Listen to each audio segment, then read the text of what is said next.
What up, African World? It's Home Team here, and welcome back to another video of African history, culture, and worldview. Also, welcome back to my series, A Closer Look. Today, we'll be taking a closer look at the Eʋegbe people.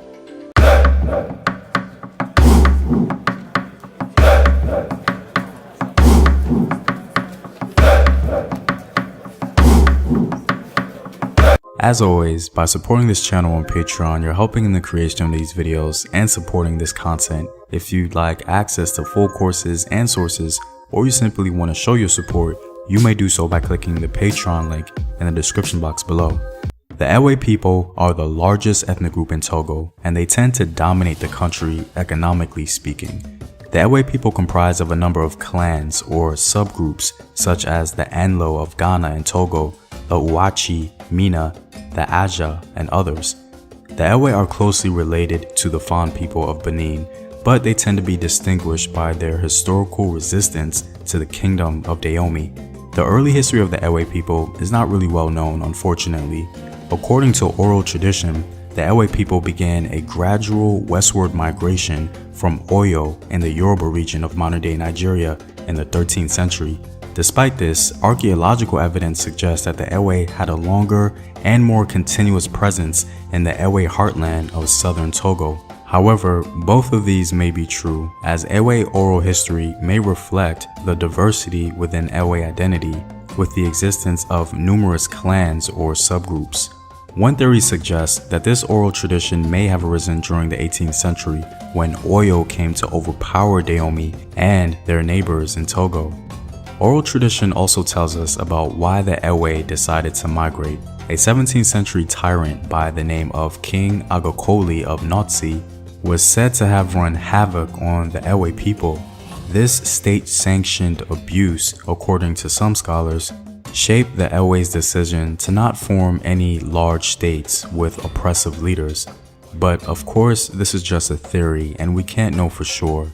The Anlo Eʋegbe of Ghana, however, did form a regional confederacy in kinship groups, all acknowledging a sort of high priest. However, for the most part, most Eʋegbe people maintained small local or regional powers. These local Eʋegbe territories provided a safe haven from the violence of wars in the kingdoms of Dahomey and the Ashanti. The Ga and Fante-speaking people such as the Mina began to settle among the Eʋegbe and slowly adopted their language and customs and perhaps even intermarried with them, creating a new subgroup of the Eʋegbe people. Unfortunately, because the Eʋegbe shied away from forming a centralized state, they were prone to many slave raids from larger, more centralized kingdoms in the 17th to the 19th centuries.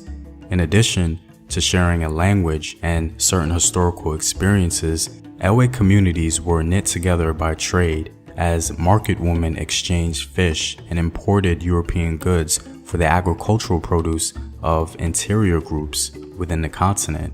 However, European colonial powers partitioned Eʋegbe territory by the end of the 19th century between the British in the Gold Coast, the Germans in Togoland, who occupied the Eʋegbe heartland, and the French in Dahomey.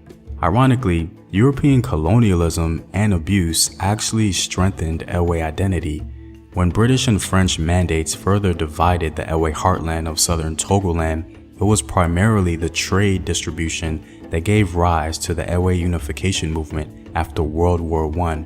The movement for the unification of Togoland and all Eʋegbe territories gained momentum after World War II, but the rival colonial powers, fearing a loss of influence in the region, held a vote in which non-Eʋegbe Togolese, fearing Eʋegbe domination of a unified Togoland, overwhelmingly opposed unification and outvoted the Eʋegbe minority. Living near the coast, the Eʋegbe have historically benefited more than their northern neighbors from trade and economic development. After colonialism, the Eʋegbe prospered as owners of cocoa plantations and have played a large role in the commerce and civil service of both Togo and Ghana.